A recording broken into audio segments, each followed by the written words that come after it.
han pillado otra vez porque, como siempre, me pillan en bolas y encima un día de frío peor todavía. Para decir cosas. A ver, espera.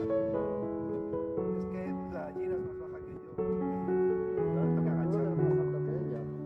Bueno, nada, yo simplemente quería venderos 2 libros que voy a empezar a escribir mañana.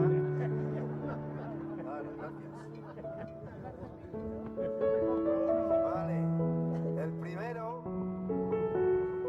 se va a titular, ya tengo el título, se va a titular, ya está, ya lo oís. Se va a titular una cosa que mi abuela, bueno, las abuelas, las madres decían cuando hacías el ridículo, digo, no, como decían, no hagas el hazme reír, es una palabra muy de aquí, no se hace el hazme reír de los sitios y las cosas.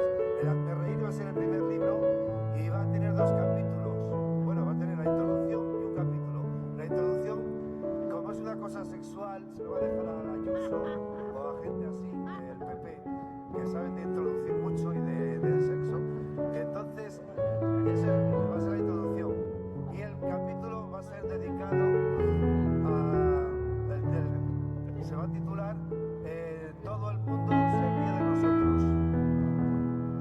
De los leoneses. Nuestros políticos, nuestra gente, nuestra propia gente, que es un problemón.